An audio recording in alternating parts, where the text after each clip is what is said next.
Number 10. Germaphobe. While speaking to Jonathan Ross in a 2015 interview, Priscilla Presley revealed that her late ex-husband was terrified of germs and would take his phobia to the extreme. She claimed that he even refused to use anyone else's silverware, which even included the ones at high-end restaurants. She said that because of his secret germophobia, he never liked to go to other people's homes to eat because he would have to take his own silverware, and that would often cause quite an uncomfortable situation, as you could imagine.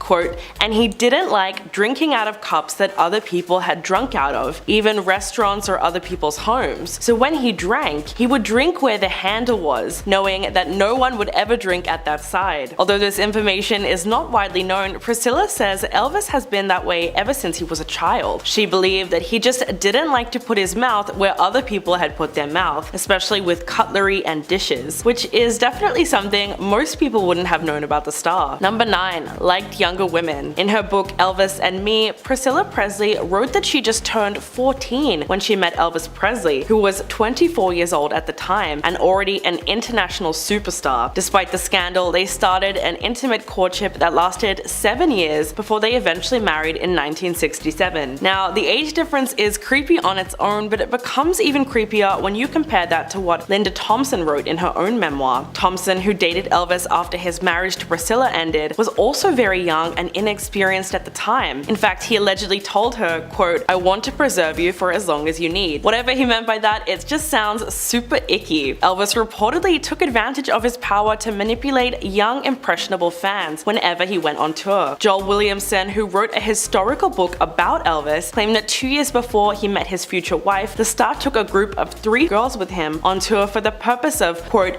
pillow fights, tickling, and cuddling. Number 8. His vanity. Fame is a terrible drug that often pushes stars into the oddest methods of trying to stay thin and beautiful. Linda Thompson wrote in her memoir that Elvis's obsession with being slim would drive him to bizarre measures to keep the weight off, including an alleged 2-week period of sedation. That's exactly what it sounds like. Elvis mainly slept all day except for brief periods where he woke up long enough to go to the bathroom and eat a small portion of food before being sedated again and going back to sleep. She also claimed that he regularly did crash diets on just 500 calories a day. She also exposed his secret about why he constantly wore shirts with high collars. Apparently, he did it to conceal his neck, which he actually hated. She wrote that the whole reason he wore the trademark style was to keep his, quote, skinny little chicken neck hidden from the public. Then at age 40, Elvis allegedly opted for a facelift. Quote, there has been speculation through the years that Elvis has his eyes done or some other mystery procedure, but that mini facelift was the extent of his plastic surgery. Well, it seems like his ex-wife was really intent on revealing a side of him that was incredibly vain. Number 7. Pet chimpanzee. This one is really messed up. Billy Smith, who was a member of Elvis's entourage, openly talked about how Scatter, Elvis's pet chimpanzee, was essentially used as a party favor that they trained to harass women. It said that the chimp would often look for women at parties and grab onto their clothes. According to Smith, Scatter also drank heavily. Quote, he could down a fifth of liquor before you knew it. Smith remembered another time when Scatter was beaten by a woman at a party for misbehaving. There have been conflicting reports about what really happened to the chimp. Some state that he merely lost his life due to old age, but Smith speculated that Scatter was poisoned by one of the maids who was tasked with feeding him after he was abandoned by Elvis and the crew who were out on the road. Although it's unclear exactly how he passed, it appears as though Scatter took his last breath on his own after years of living the party lifestyle. The whole thing was really rather sad, as it seemed like Elvis and his friends used the chimp just to entertain themselves and discarded him when they went on tour. Number 6. Attacked his fiancee. After Linda Thompson, Elvis briefly dated Mindy Miller before becoming involved with Ginger Alden, who was a full 20 years younger than him. It was only 2 months into their relationship when Elvis proposed to her and she accepted. The couple planned to walk down the aisle just a few months before Elvis's untimely death, and Alden even said how excited he was about their wedding and their future together as a couple. She revealed to Express that during his final days, quote, Elvis was looking forward to many things: marriage, more children, serious films, and his next tour. But Elvis was reportedly very manipulative when it came to women and could be extremely extremely jealous and controlling. According to sources close to the star at the time, he could get very violent. His treatment of her was horrifying, and the pair constantly argued during their time together. After one particular fight, he allegedly asked someone in his entourage to pop the tires on Alden's car so she couldn't leave his home. And on another occasion, when she was driving away after an argument, Elvis reportedly aimed his weapon at her car and fired. Number 5. Allegations of racism. Last year, Quincy Jones revealed to The Hollywood Reporter that he always refused to work with Elvis because he was a racist. The musician, best known for producing Michael Jackson's albums Thriller,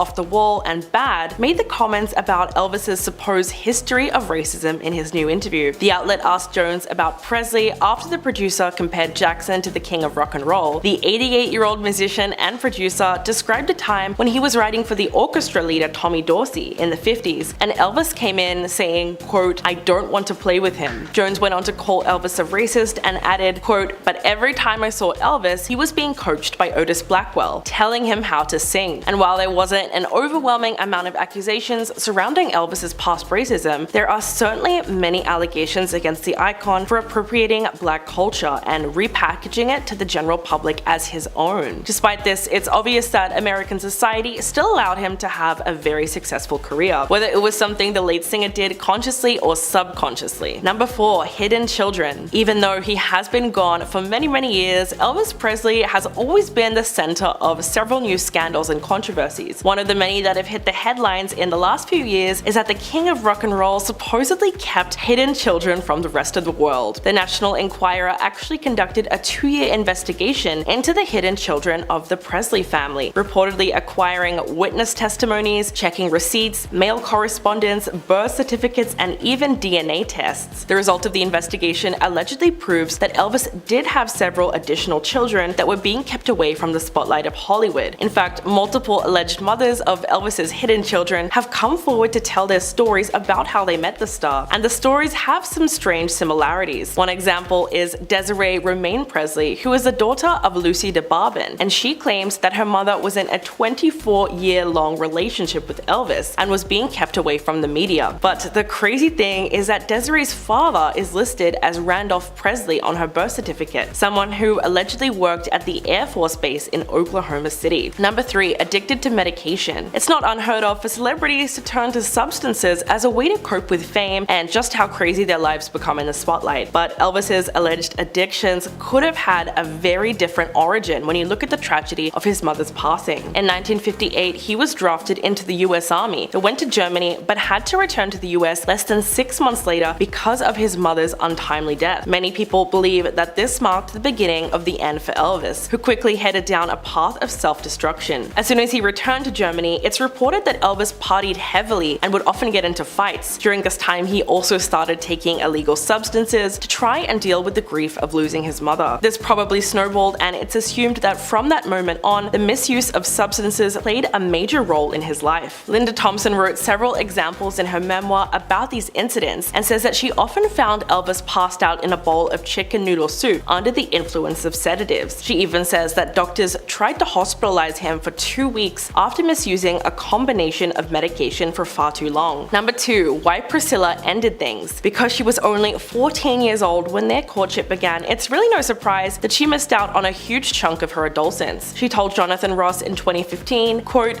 "I was kind of lost, really, in who I was earlier in my life. I really didn't have teenage years." After their first child, Lisa Marie, was born, Priscilla accused Elvis of not wanting to sleep with her after she had given birth. Elvis told her that he wanted her to recover, but Priscilla later wrote in her memoir that he had mentioned before they were married that he had never been able to make love with a woman who'd had a child. In fact, throughout their marriage, Elvis continued to cheat on Priscilla with other women, and she herself had her own affair with an owner of a dance studio. It's safe to say that their marriage never really recovered. They finalized their divorce in 1973, and she said that this was because her life was his life, which meant her problems were always going to be secondary. Years later, she admitted that she did not divorce him because she didn't love him, but because she had to find out about the world. She was clearly just way too young when they started seeing each other. Number 1. Erratic violence. In recent years, Linda Thompson has been pretty open about her time with Elvis Presley, stating, quote, "We all knew how dangerous Elvis's rage could be. Apparently, when she first noticed Elvis could get pretty angry was when someone reportedly stole several personal photos of one of his ex-girlfriends with another woman. She claimed that he then decided to show off his samurai sword collection while under the influence of illegal substances and left her fearing for her life. Although she said that he was true to his word and he didn't in fact hurt her, she was concerned because his talents were entirely impaired due to the narcotics. These were just some of the several times that his ex said that she worried about his boiling rage. Apparently, the musician even invested in a concealed carry permit to take the weapons on stage with him, including several that were actually stuffed into his shoes, just in case someone got a little bit too rowdy in the crowd. Even singer Tom Jones spoke about Elvis's love of weapons during a visit to his dressing room. Tom said that he noticed a loaded weapon just sat on the side and simply handed it to Elvis by wrapping it in a towel. Sounds a little crazy to me. Coming at number 10, The Secret Gift. When Elvis Presley passed away on August 16, 1977, the world was in shock. Elvis' daughter Lisa was in the next room when her father passed away. Just being 9 years old at the time, the future singer was perhaps more overwhelmed than anyone else. Knowing that she couldn't just send her father off in a coffin without something special from her, she decided to place a special gift inside his coffin. While thousands of fans queued up to pay their final respects to Elvis, just before the doors opened to the venue, Priscilla and Lisa Marie would be escorted to where her father was laying. While the king was styled to look his best, looking upon her father for the final time, Lisa Marie would make one special request. Funeral director Robert Kendall recalled that Lisa asked him if he could give her gift to her father. Robert recalls that she held up this thin metal bracelet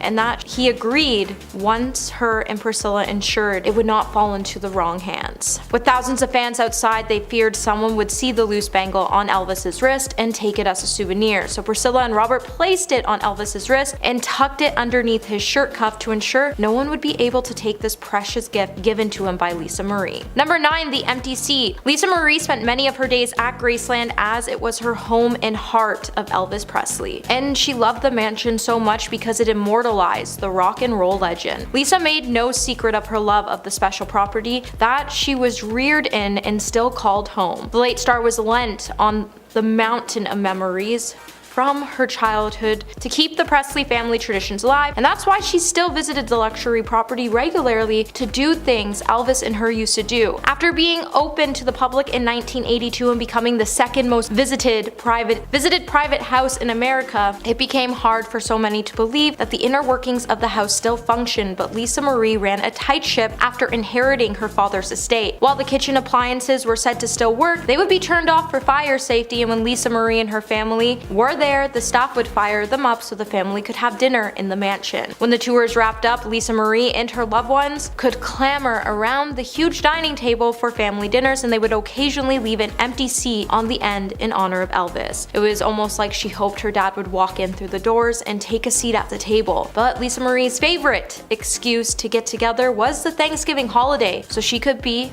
with her nearest and dearest father. Hey my little peaches, are you liking this video so far? If so, don't forget to give it a thumbs up and subscribe to the channel. Coming in at number 8, we have the upstairs room. For millions of fans who flock each year to Elvis Presley's Graceland estate, the home has become a place where they can truly get close to the king of rock and roll. However, Graceland was also a private home for Lisa Marie and her extended family. This is why the upstairs rooms remained off limits to tours of the house, which began in 1983. Lisa Marie will also admit that the upstairs rooms has this creepy shrine to a bygone era when her father was still alive. While all the rooms remained the same as Elvis had left them, Lisa would show off the upstairs rooms, including Graceland's secret room that holds a treasure trove of items. And the location of this exact room still remains a secret to the public. Behind the door that's marked employees only lies a room that no Graceland guest can visit. While the room is so secret, when Oprah's camera crew was allowed to tour the estate, they would have to turn off the camera until they were inside so no one would know the exact location. Inside the room lies treasures that have never been seen by the public. The room was made to be earthquake-proof, fire-proof, and tornado-proof. Items in the room include checks signed by the king of rock and roll, a majority of Elvis's costumes, and cabinets that housed over 60,000 photographs. Number Number 7. Struggles. Nearly 5 months after her passing, Lisa Marie Presley shared an essay she wrote about navigating grief following the heartbreaking passing of her son, Benjamin. Sources close to the star would exclusively tell the US Sun that the musician was leading a reclusive life and was struggling in the wake of her son's passing. Lisa struggled to find respite from the pain of losing Benjamin, and she found it really difficult to cope with, and this is why she barely left the house for months after his passing. While Lisa Marie looked for various ways to help her manage her feelings of grief and loss, she even started to go in and out of the Church of Scientology for many years as she was trying to find herself a new purpose. In spite of this, those close to her had concerns, and one insider even confessed that Lisa had been struggling so much over the years and living in her dad's shadow. Many who knew her feared that she would pass away at a young age. Lisa is said to have had a lot on her plate in the years and months ahead of her passing, and she was struggling personally with her family relationships and handling her exes. Number 6. Isolation. Due to Lisa Marie's personal struggles, she spent her final days on trying trek between Los Angeles and Graceland. A source close to the family echoed that by saying Presley, who lived most of her life in the limelight, had been living a reclusive life and had especially struggled since her 27-year-old son Benjamin passed away in 2020. In Lisa Marie's final years, she was racked with grief over Ben, as he was her baby and he relied on her so heavily. So after she found out that he had passed away, her whole world completely fell apart and she found it really difficult to cope with, so she spent most of her days in isolation. Despite her personal struggles, Lisa Marie always tried to keep in good spirits, at least when she did venture into the public. And her final speech at Graceland would prompt fans to erupt in applause. While Lisa would also address her grief in an essay for People, she would say, "Grief does not stop or go away in any sense, a year or years after the loss. Grief is something you have to carry with you for the rest of your life, in spite of what certain people or culture wants us to believe." Lisa was struggling and never wanted to admit it, but her heart had been shattered since losing her son, and the grief took a huge toll on her. Number 5. Priscilla Presley. Lisa Marie had mended her relationship with her mom, Priscilla Presley, after her son's devastating passing despite years of prior estrangement. It's said that Lisa Marie had a really rocky relationship with Priscilla due to her troubles and breakdown of her marriage to Michael Lockwood, but they became close again after Ben's passing, and Priscilla supported her as much as she could. During Lisa Marie's divorce with Lockwood, Priscilla chose to stand by him, which caused a lot of friction between the mother and daughter duo. During this time, Priscilla was only able to find comfort from her friends as the relationship between her and Lisa fell apart and she was at loss over what to do at the time. While Lisa filed for divorce in 2016 and claimed she found images of younger people on Michael's computer during the divorce after losing her husband and mother, Lisa would turn to substances to numb the pain. While Michael denied the allegations, it would lead to a messy court and custody battle, and while Lisa needed her mom the most, she knew that her mom was on her ex-husband's side and that she couldn't turn to her for help. With only Lisa knowing what was truly on that computer, she never really detailed the things she actually found on that computer to the public. Number 4. The alarming red carpet appearance. Extra host Billy Bush did the final Golden Globes red carpet review of Lisa Marie Presley and immediately realized that something was amiss. Just 2 days before her passing, Lisa Marie would walk the red carpet at the Golden Globes. She attended to support the Elvis biopic of her father. Since Bush has recalled his brief red carpet talk with an ashen and unsteady Lisa Marie by saying she was very uneven in her balance. The speech was very slow, and definitely when the interview was over, I turned to my producer next to me and said, "Something's off here." She was certainly with it, just a second slow, but she was there. She was definitely there, just a tad off in some way. For the interview, stars had to navigate 2 steps to the platform where he stood, but Presley was struggling to do so, so Bush went down and met the star on the red carpet itself. Also, there's been videos at the event that show her walking unsteadily and being escorted by her manager, who grabbed her arm to give her support. It's clear that something was going on with the star and she didn't want to talk about it. Number 3. The safe place. Much has been said about the secrets that lie within Elvis Presley's Graceland bedroom. The private sanctuary has remained remained off limits to the public since his passing. However, during an interview in 2013, Lisa Marie spilled secrets about the room, and she would say Elvis Presley's bedroom was one of the places she would feel the safest. It said that Lisa would always keep a key for the upstairs with her and go up there, and up there was just Elvis and her bedroom. While the rooms are said to be a sanctuary, she always felt like she could shut the door and feel the safest and calmest. This is why she kept the area the same as Elvis has left it. The area still having a lot of Elvis's flair for the flamboyant and reflected the decorating taste of the 1970s. The king of rock and roll, only child admitted, "Oh, it's showy. It's got a long shag carpet, a black bed, and red walls, gold, everything here and there." Number 2, the friendship with the Duchess of York. Sarah Ferguson, Duchess of York, penned a touching tribute to Lisa Marie Presley after the singer passed away on Thursday, revealing their surprising friendship. Sarah would say, "I say hello to you every day, and I love you, my sissy, and I will continue to say hello to you every day. You were my sissy, an amazing mother to Ben, Riley, Harper, and Finley, and a superbly loving daughter to Priscilla. You have been my devoted friend for many years, and I am here for your family to support and love them. I am deeply saddened, my sissy. You are in my heart." A close friend to Prince Andrew's ex-wife told Page Six that the two women originally met when Lisa was living in Sussex, England with her ex-husband Michael Lockwood back in 2010. Apparently they hit it off straight away, and that they just seemed to understand each other. Over the years, the pair became quite close and kept in touch when Lisa moved back to the States. Lisa was always really supportive of the Duchess and when she was going through tough times, and Lisa even offered her refuge in Hawaii to weather out the storm. The Duchess was never able to forget that, and Lisa even went out of her way to support her friend, and that the two actually really bonded as sisters. And coming at number 1 today, we have The Secret Job. Although Lisa was a singer and songwriter that spent most of her life in her home country of America, the daughter of Elvis also called Sussex home for a while. While she also laddered herself a very different type of job when compared to her usual career, as she was actually working in a fish and chip van in the village despite owning a 15th century grade 2 listed country mansion. It appears that Lisa wanted to get stuck in with the village life and thought the best way she could do that was to serve the locals. The van was apparently owned by local pub owners Kim and Justin Scales, and it was a job that Lisa reportedly loved doing. Back in 2012, Kim would say that the singer could not wait to don an apron and serve people, and she found it really amusing when people did not know it was her. Although being the daughter of one of the most iconic singers in the world, Lisa wanted to be fully integrated in the life in Sussex Village, and she really enjoyed her shift. Coming at number 10, we have her rocky relationship with Lisa Marie Presley. While the world has begun reeling in the aftermath of Lisa Marie Presley's tragic passing, many have begun to ask questions about her family life. In particular, it seems like people are increasingly curious about what her relationship with Priscilla Presley was like. While the two were thick as thieves before Lisa's passing, the two faced their fair share of ups and downs. It's said that Lisa Marie had a very rocky relationship with Priscilla due to her troubles and breakdown of her relationship with Michael Lockwood.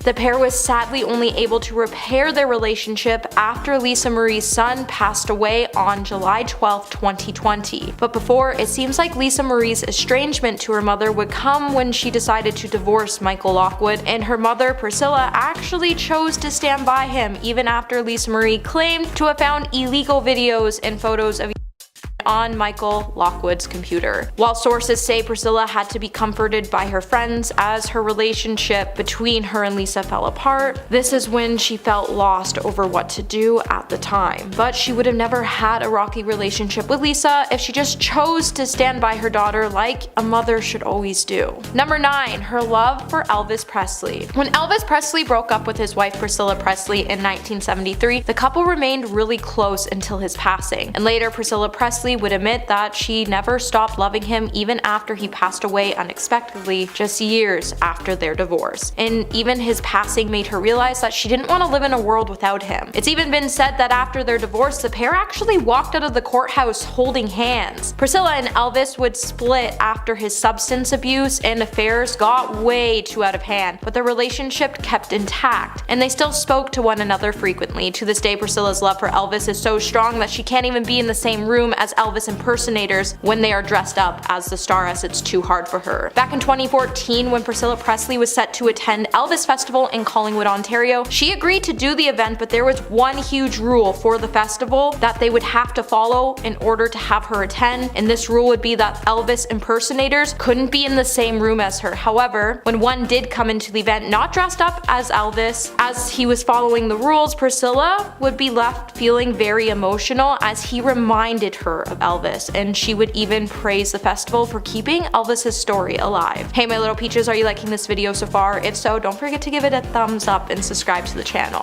Number 8. Her life at 14. Elvis and Priscilla's relationship was much darker than what even some of the biggest fans may have realized. Even those who already casually knew that Priscilla was quite young when she met Elvis may still don't know what the pair's relationship was like when they began their courtship. Priscilla was only 14 years old and Elvis was 24, and the details of their courtship may not be front of mind. Written in Priscilla Presley's own words for People in 1985, the specific story on how the king of rock and roll met and wooed his only wife may be hard for some fans to stomach. Priscilla and Elvis met back in 1959 when her family settled in a small town in Germany, and Priscilla was invited to a party by a family friend. It would be at this party she would meet Elvis and tell him that she was in the 9th grade. It would be at this moment that he would tell her she was just a baby. However, a few nights later, he would tell Priscilla that he wanted to be alone with her and asked her to come to his bedroom. While the two would spend the night together, they would end up seeing each other for months, and they would continue to spend every night together, which proved to be too much for the student as her grades would start to slip. While Priscilla claimed that they never made love, her parents became very confused and bewildered about her relationship with Elvis, and it took a lot for them to prove that it was proper and platonic. At number 7, experimenting with substances. After Priscilla met Elvis when he was stationed in Germany on military service, she described how they had a very passionate relationship, so when he was discharged and set to return home, Priscilla did everything she could to persuade her parents to let her go to America. Her parents would then only agree when she agreed that she would live in a separate property and go to school. While Priscilla did go to school, she spent all of her free time day and night at Graceland. In a powerful interview with Barbara Walters in 1985, Priscilla would recall the intense and strange world she lived in with Elvis as a young teenager. Priscilla would stay up late every night, and every morning Priscilla would get up for high school, and then when she arrived home in the afternoon, she would crawl back in bed with Elvis. Eventually, after Priscilla's grades started to slip, she had to start taking sleeping medication to help her sleep. Priscilla felt like she had to make things work with Elvis because she was scared that if she didn't do it, another woman would, and she wanted to be the one. She would even bring up a horrifying moment when Elvis gave her 2 strong medications to help her sleep, and that even when she was unconscious, Elvis didn't call a doctor because he didn't realize that she's never taken them before and gave her too much of a strong dose. Even after she was passed out for 2 days. As Elvis's behavior became more extreme, the couple would spend days in bed. Number 6, Homewrecker. Since Elvis was 24 years old and a famous worldwide performer, it's probably not too much of a surprise that Elvis was in a relationship with someone else when he met Priscilla. Before there was Priscilla, Elvis was actually dating actress Anita Wood, who he began dating in 1957, and the relationship was actually pretty serious. When Anita did an interview with the Daily Express, she would say he swore he loved me, how we would get married, how there was no one else, how I need to stay true to him and remain and wait for him, how he was afraid I would not. Anita would also say that she wasn't allowed to visit Elvis while he was in Germany, and that the two were still together when Elvis returned to the United States in 1960. By then, Anita already started to hear the rumors about Priscilla and that Elvis was constantly telling her that it was nothing to be worried about. Anita would then eventually confront Elvis about the nature of his relationship with Priscilla, and the singer asked her to keep Priscilla a secret because he believed he would get in a lot of trouble over his relationship with the young girl. While Anita would go on to date Presley for 2 more years, he would have Priscilla flown out to the States and he would begin dating both women. When Anita found out that Elvis was having a hard time making up his mind about the 2 women, Anita would overhear the conversation Elvis was having with his father, and she would make the decision to leave the star. Number 5,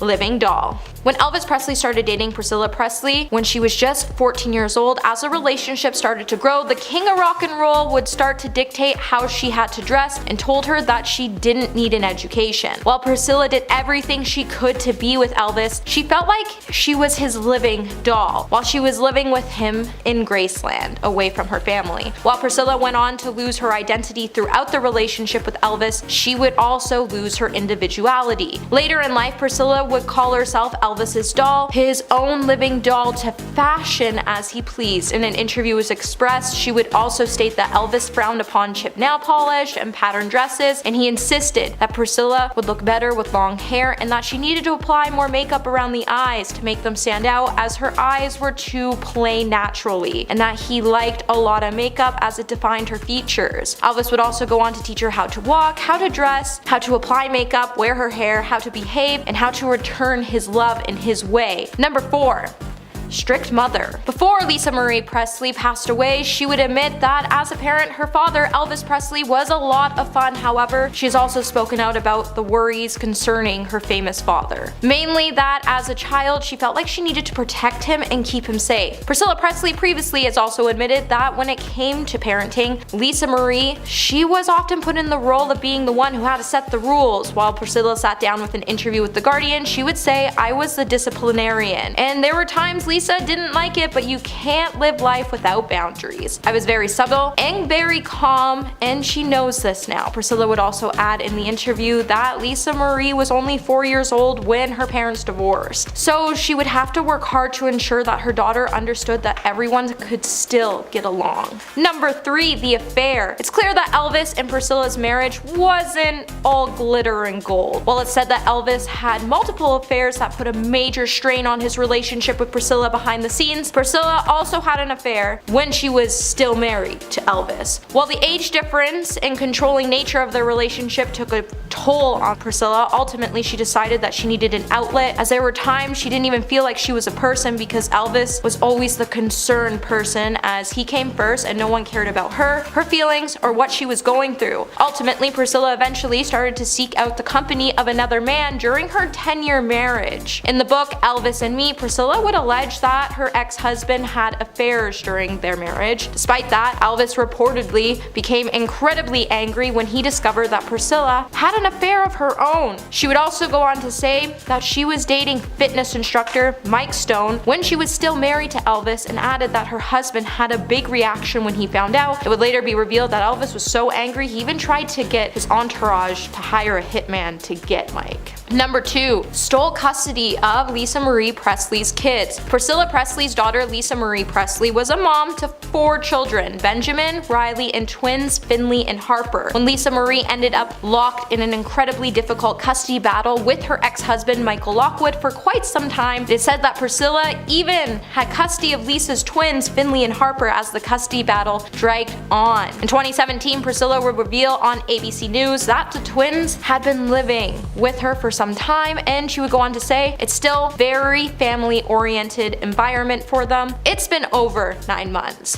They're great. They're doing wonderful. They're living a great life. They see both parents, and we'll see what happens. At the time, the California Department of Children and Family Services was involved in the care of the twins, and the move came after Lisa Marie filed claims of sexual misconduct against Michael Lockwood. And coming in number 1 today, we have saved Elvis's fortune. Just after Elvis Presley unexpectedly passed away in 1977, his net worth was a surprising $5 million, which is much lower than most people would expect, and much lower than what he earned in his lifetime. With his estate being left to his daughter, grandmother, and father after the passing of Elvis's father and grandmother, Lisa Marie Presley was left as the sole beneficiary of Elvis's estate. Priscilla then served as the executor of Elvis's estate until Lisa Marie's 25th birthday. During this time, she devised a plan to rebuild the late singer's fortune, giving her daughter an extremely comfortable lifestyle and future. While some pressed Priscilla to sell Graceland for liquidation purposes, she she opted to turn the home into a tourist attraction with the help of Jack Soden. She also worked to buy the surrounding properties around Graceland, making sure they became stores that sold Elvis's merchandise and eventually rebuilt Elvis's estate into a massive fortune. At number 10, we have her mother had custody of her kids. Back in 2017, Priscilla Presley would confirm that she was caring for Lisa Marie's young children as her kid's father faced explosive allegations after Lisa Marie accused him of sexual misconduct. At the time, Lisa had been going through a very difficult divorce battle, and in the divorce papers filed, Lisa would claim that her twins' dad, Michael Lockwood, was at the subject of a criminal investigation surrounding the fact that she had found inappropriate videos and photographs of younger people on his computer. And while many people were quick to assume that Lisa's children were in foster care, Priscilla would clear up the rumors when she headed to her Facebook to say there's lots of confusion, commotion, and concern from all the talk circulating. But let me put this to rest. The girls have not been in foster care and never will be. The girls have been with me and they will be until this is all sorted out. While it's unclear why the children were not in the custody of Lisa Marie or Michael Lockwood, authorities would also choose not to open up about the official case involving Michael that had Lisa Marie feeling shocked and horrified after she discovered the photos and videos on his computer. Number 9.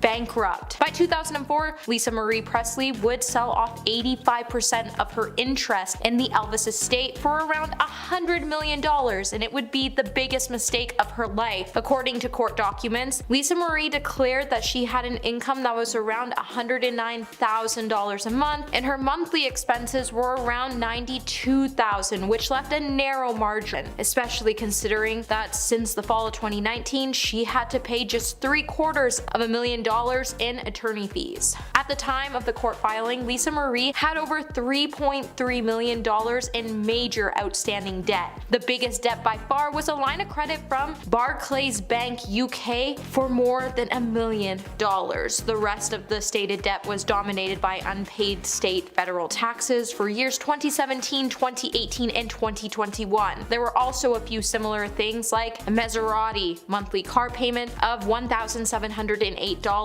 Some of the tax debt was being paid off on monthly basis, and there was also $280,000 owed to a ghostwriter that was being used for her upcoming tell-all memoir. Priscilla has also stated at one point in Lisa's life she was in debt for $16 million following a disastrous business deal made by her business manager, Barry Siegel. Hey my little peaches, are you liking this video so far? If so, don't forget to give it a thumbs up and subscribe to the channel. Number 8. Scared. Just days before her passing, Lisa Marie Presley would say that she blamed herself every single day for the passing of her son Benjamin. In an essay written by Lisa, she would write about how painful it was to be judged when a loved one passes in a premature, unnatural, or tragic way, especially if that loved one is your child. The essay was originally published in People in August 2022, and she would say, "I already battle with and beat myself up tirelessly and chronically, blaming myself every single day, and that's hard enough to now live with, but others will judge and blame you too, even secretly or behind your back, which is even more cruel and painful. On top of everything else," later the singer would describe her son as the sweetest and most incredible being that she has ever had the privilege of knowing, and that she said that he reminds her so much of her father Elvis on so many levels, and that it actually scared her. Number 7. Axel Rose. Recently, Axel Rose has revealed that he has a secret friendship with Lisa Marie Presley as he opened up about her tragic passing. In an interview with People, the Guns N' Roses singer described her passing as unreal and recalled sending her animal videos to lift her spirits following Benjamin's passing. Axel would also go on to say, "I miss my friend Lisa.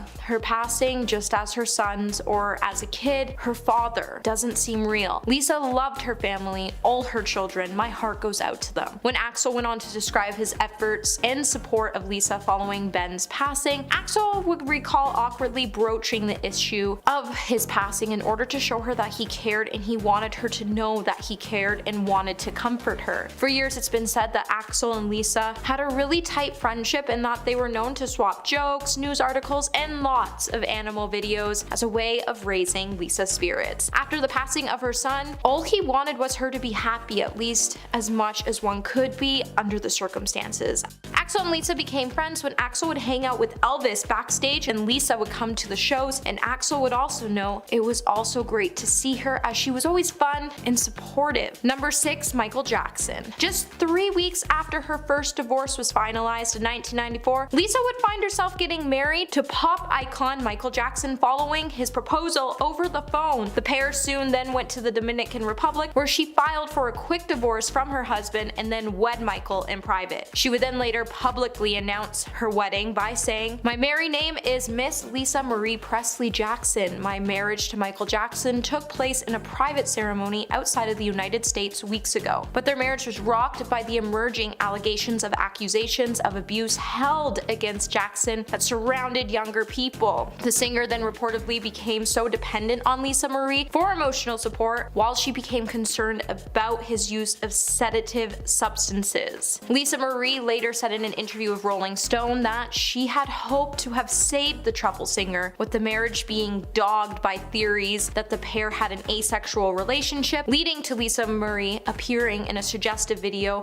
for his hit in 1995, "You Are Not Alone." The pair would then later get a divorce in 1996, and Lisa Marie is said to never stop loving him. Number 5. Substance abuse. In Lisa Marie Presley's book I'm Grateful to Be Alive, she opened up about her substance addiction. In the book she would state it was a difficult path to overcome her dependence to substances and put her life back on track. She would also say in recent years that she has seen too many people she loved struggle with addiction and pass away tragically from this epidemic. She would also go on to note that it was time for all of us to say goodbye to the shame surrounding addiction, and that we had to stop blaming and judging ourselves and the people around us. In the book, Lisa would specifically mention her children as the purpose to stay sober when she wrote, "As I write this, I think of my 4 children who gave me purpose to heal." And later she would state she was so grateful to be alive and that she had 4 beautiful children who had given her a sense of purpose, and that gave her the strength to carry her through her darkest times. Number 4. Finding joy. Lisa Marie was a singer just like her father, and during her time she graced us with 3 beautiful albums. She also looked to her children for joy and told Healthy Living in 2014 that she was ferociously protective over her children by saying, "I smother them in love. They are my priority. That's what I do. That's what I care about. I keep them close to me and make sure they are happy and healthy." And while Lisa Marie's children truly felt inspired by their mom because she was a very strong, smart woman who raised them to do things on their own and not care what people thought, behind her tough shell the star was breaking and searching for something to help her feel whole again. What Lisa wanted to feel the most was joy, and she spent her whole life trying to shed away from the dark and into the light where she could finally feel happy again, like she did when she was a child before she lost her father. Number 3. Scientology. While people have recently been researching details about her personal life, one of the most recent questions people have had is how Lisa Marie got involved with the Church of Scientology, and her involvement wouldn't be the proudest moment of her life. Lisa Marie was reported to have joined the Church of Scientology shortly after her father's passing in 1977. According to OK Magazine, she was brought to the church by her mother, who found it hard to handle Lisa after she got involved in substances in her youth. Lisa's involvement with the church thus began and lasted for several decades. While earlier in her involvement, she would claim that Scientology saved her life, later on, in the cult-like religion, she would take a clean break as she claimed it had taken advantage of her and wanted everything she had when she mentioned, "I slowly started to self-destruct. They were taking my soul, my money, my everything." Unlike other former Scientologists, she did not reveal too much about the reason that led her to her decision to leave the church. However, there have been some reports regarding her involvement, and she isn't so proud of them.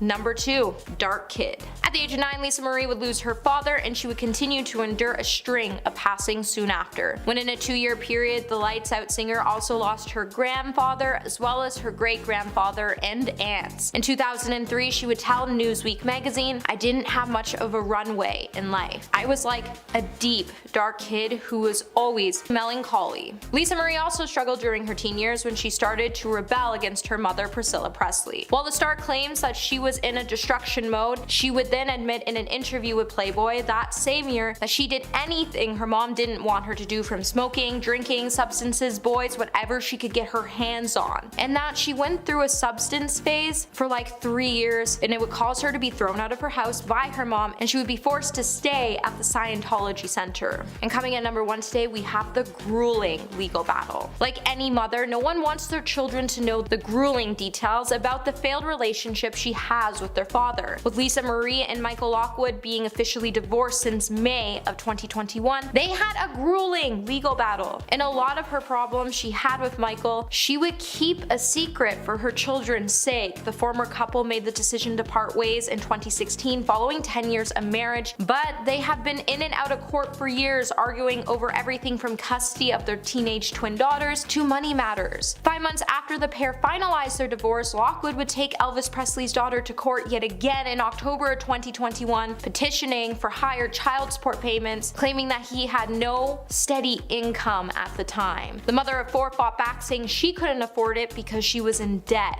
But Michael alleged that she was still pulling over $200,000 from her rock legend dad's estate, and the judge would rule that Lisa Marie would have to cop up $4,600 per month. In March of 2022, Michael would then demand her financial records be made public after his estranged ex refused to share details of her book contract, following reports that she was promised at least $3 million to write a memoir on her father as well as her relationship with Michael Jackson. That same month, the musician would also question to know how much money the mother of his children would be pulling from the Elvis biopic. It's clear that Michael was really interested on leeching Lisa Marie's money and would become really aggressive to get more money, and it's clear that he felt he should know all about her income so he could dictate how much of it she should be giving him, and this was a secret she kept so she wouldn't hurt her children because she didn't want them to know that their father was a gold digger.